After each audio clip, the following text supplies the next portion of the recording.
The last game played in WNBA was against the Fever, so it was like to be a part of the team and also just being ready, as they say, to be a pro and go out there and perform. It felt good tonight to finally get back and just the team, the players, and just the fans, sports staff, they all were very welcoming and make sure y'all had everything to be successful tonight. And just shout out for the win. And your numbers called. The Indiana Fever didn't just defeat the Washington Mystics, they embarrassed them. After weeks of doubt, trash talk, and being dismissed by the basketball world without Caitlin Clark on the floor, the Fever responded with a statement win. Kelsey, Mitchell wasn't just playing. She was on a mission, torching the Mystics with 24 effortless points, and Lexie Hull. She came alive in the second half, locking in with a fire that made it nearly impossible for Washington to even breathe. Bonner on the blow by, Austin got a piece. Bonner thought she was McDonald, took it away, wrap around. Let's talk about Ari McDonald, the emergency signing who walked into the game and instantly became the Mystics' worst nightmare. This wasn't just a win for the Fever, it was a message. The Indiana Fever aren't just Caitlin Clark's team anymore. They're a problem. The tension had been building for weeks. It started in the preseason when the Mystics tried to punk Sophie Cunningham like she was some rookie off the bench. Then came May 28th, when Washington humiliated Indiana on their own floor, playing like they owned the league. And when Caitlin Clark went down with an injury, the Trolls pounced. Fire Stephanie White. The Fever are finished. They can't win without Clark.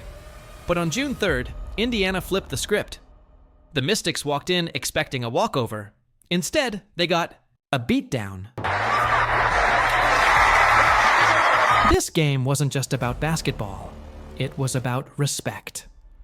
The Fever took the court with a chip on their shoulder, and they played like a team with something to prove. And prove it they did.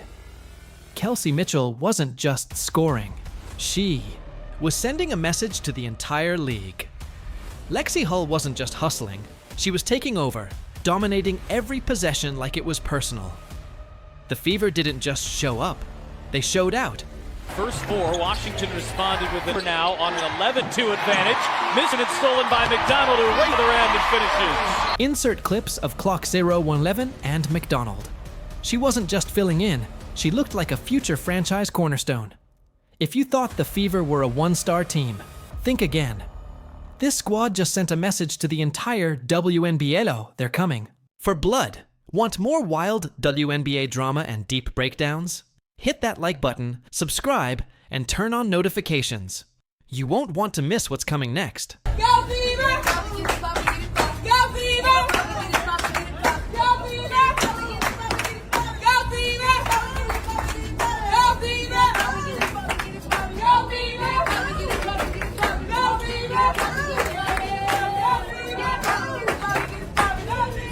Mystics' disrespect? Yeah, it came back to haunt them. Let's rewind to the last time these teams clashed. Back on May 28th, the Mystics were riding high, acting like they'd shattered the Fever once and for all. The trash talk? Ruthless. The arrogance? Off the charts. They treated Indiana like a G League squad, like they didn't even belong on the same court. And when Caitlin Clark went down, the Trolls came out in full force. Indiana's a joke without her. Pack it up, season's done. Even analysts started writing their eulogy. But here's the thing about disrespect. It doesn't break greatness, it ignites it. Player of the year at Iowa. And started for Indiana. Boston, Howard, Cole, and Mitchell, the starters for Indiana. Here's Cole back, pull up, jumper, gets it. Washington came into this game expecting another easy dub, but they forgot one crucial thing. Revenge hits different, especially when it's powered by a 24-point Kelsey Mitchell explosion. The Fever didn't just play hard, they played angry. Every defensive stop, every clutch three, every hustle play. It was a giant middle finger to everyone who ever doubted them. The Mystics tried to bully Indiana.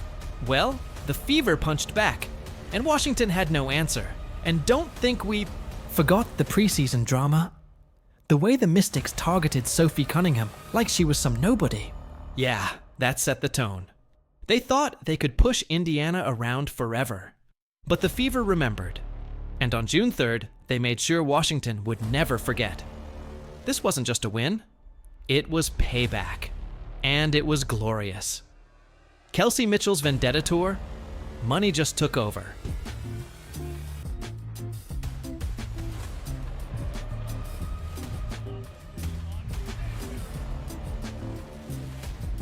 Kelsey Mitchell didn't just show up.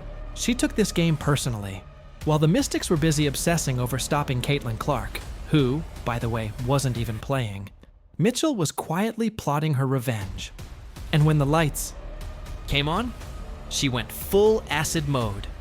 24 points, clutch threes, a fourth quarter dagger that sealed Washington's fate. This wasn't just a great game. This was Kelsey Mitchell sending a message to the entire league. I'm still here.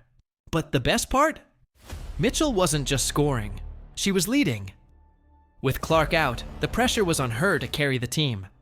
And she didn't just handle it, she thrived. The Mystics threw double teams, tight defense. Everything they had. Didn't matter. Mitchell was cooking all night. And when Washington tried to mount a late rally, she shut it down with cold-blooded efficiency.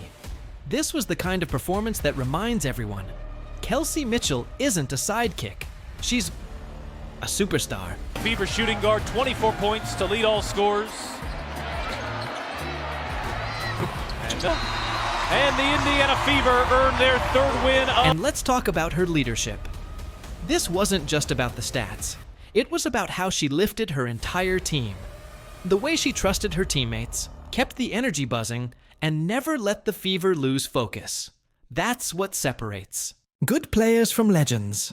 If anyone still doubted whether Mitchell could be the go-to player, this game should put that debate to rest.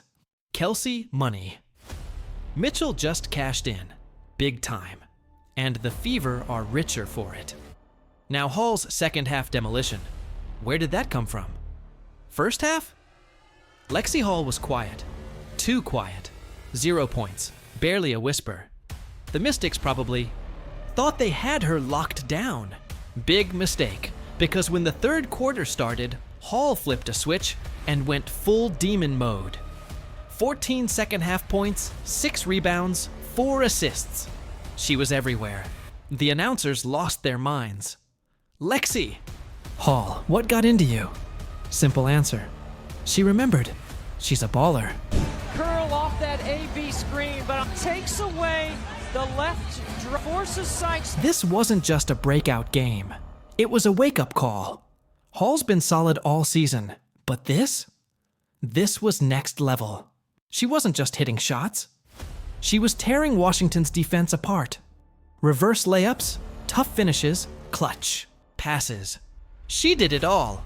And the best part? She showed up exactly when the Fever needed her most. This wasn't garbage time stat padding. This was Lexie Hall declaring she's ready for the big stage. Oh, working the base reverse. If there was ever any doubt about Hull's potential, this game erased it. She's not just a role player anymore. She's a legit 3. And with Caitlin Clark coming back soon, the Fever's backcourt is about Toby Scary. Opponents better take note if you sleep on Lexie Hall. She will make you pay Ari McDonald, the emergency signing who stole the show. Let's get this straight. Ari McDonald wasn't even supposed to be here. Signed on an emergency contract, thrown into the fire with 0 prep, expected to just figure it out. Most players would have crumbled. Not McDonald. She didn't just survive, she dominated. 5 assists, 0 turnovers, and defense so aggressive it left the Mystics shook. 3 offensive fouls drawn in just 8 minutes. That's not hustle. That's straight up savagery. Very hell of a job.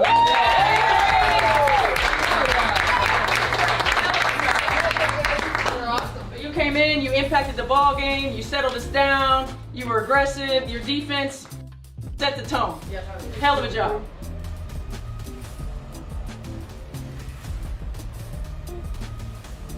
The craziest part? She learned the plays on the flight to Indy. No practice, no walkthroughs, just pure instinct. And yet, She played like she'd been with the Fever for years. The way she ran the offense, set up her teammates, and locked down on defense. That's not just impressive. That's unreal. If this was her first game, imagine what she's gonna do once she has actual chemistry. Tonight to finally get back and just the team, the players, and just the fans, support staff, they all were very welcoming and make sure, I had everything. The Fever have been desperate for point guard depth, and McDonald just handed them the solution. If she keeps playing like this, Sydney Coulson might have to watch her back. Indiana didn't just find a stopgap. They may have stumbled onto a long-term weapon. Ari McDonald didn't just show up. She announced herself with a bang. And when Caitlin and Sophie return, the Fever will be unstoppable.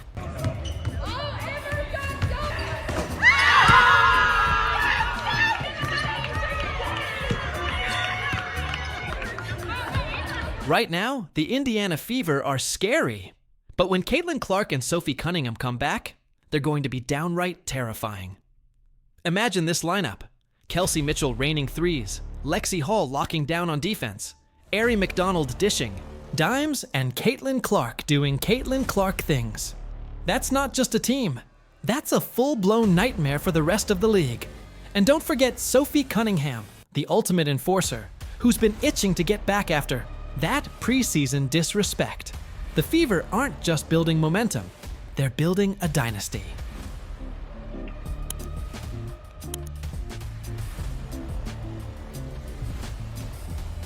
And let's talk about Caitlin's presence on the sideline during this revenge game.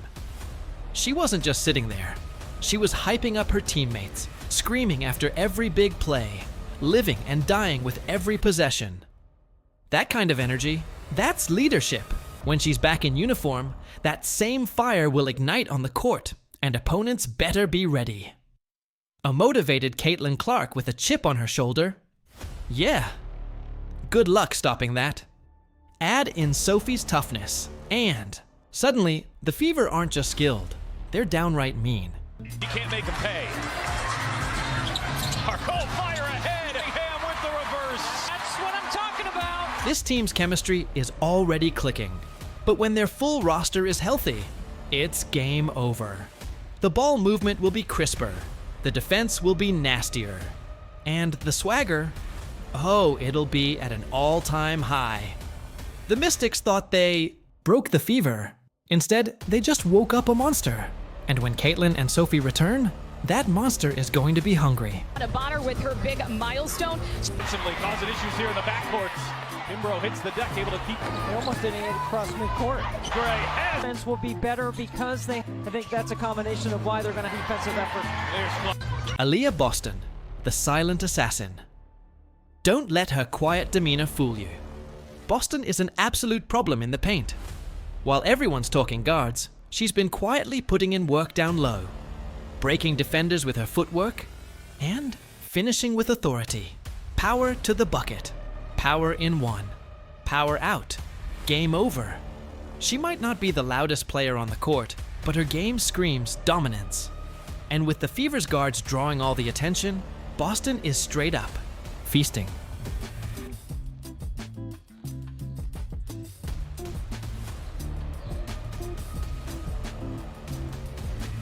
Her impact goes way beyond scoring. Boston's defense is the anchor of this team. She's altering shots, grabbing boards, and setting screens that free up Mitchell and Hall for easy buckets.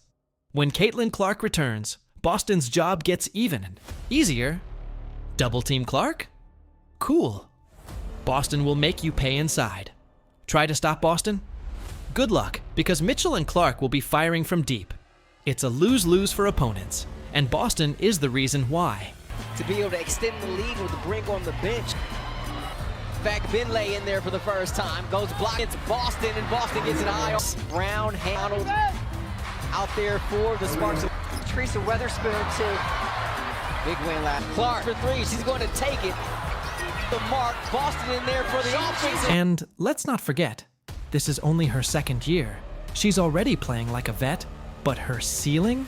Sky high. If she keeps developing at this pace, we're not just looking at an all-star. We're looking at a future MVP. The Fevers Core is young, hungry, and only getting better. And Aaliyah Boston? She's the backbone of it all. Silent but deadly. Pow, pow, pow, pow. Game, set, match. Good. And I think the way we did it too, we had to show resilience in that fourth quarter. We had to find ways to come together and dig in and get stops and make plays. It's probably, outside of game one, the most consistent we've played throughout the course of 40 minutes. So the biggest takeaway? The Fever are more than just Caitlin Clark. Let's be real. The narrative all season has been Caitlin Clark and the Indiana Fever. But this game changed everything. Because the Fever didn't just win without her, they thrived. Kelsey Mitchell proved she's a franchise leader. Lexie Hall proved she's a rising star. Arie McDonald proved she belongs. This wasn't a fluke. This was a blueprint. Now on an 11-2 advantage, communication is stolen by McDonald, who races around and finishes. Well, if that doesn't get your engine going, Fred, you force the timeout. The Mystics thought taking Clark out meant an easy win. Instead, they got a full team assault. The ball movement was crisp. The defense was relentless. The energy, unstoppable. This wasn't just a revenge game. It was a revelation. The Fever aren't a one-woman show. They're a squad. And if this is how they play without their superstar, the league should be terrified of what happens when she comes back. Fourth in the league, Dolson rolling, taken away by Colson. Colson right up the middle, and she'll take it in for two. The teams have played most games here early in the season. Indiana's 4 losses have come by a combined 11 points. The biggest lesson here? Underestimate Indiana at your own risk. The Fever just proved they're deeper, tougher, and more dangerous than anyone realized. And if you thought the Mystics were their only target, think again. This team is coming for everybody. Your turn. Sound off in the comments. Had the first 4. Washington's 8-0 run. The Fever now on 2 advantage. Miscommunication. McDonald. Who stole the show for you? Kelsey Mitchell's vengeance tour? Lexie Hall's second half explosion? Or Arie McDonald's surprise takeover? Drop your takes below. And if you love this breakdown, don't just sit there. Smash that like button. Subscribe for more WNBA fire. And turn on notifications so you never miss the drama. The Fever aren't done yet, and neither are we.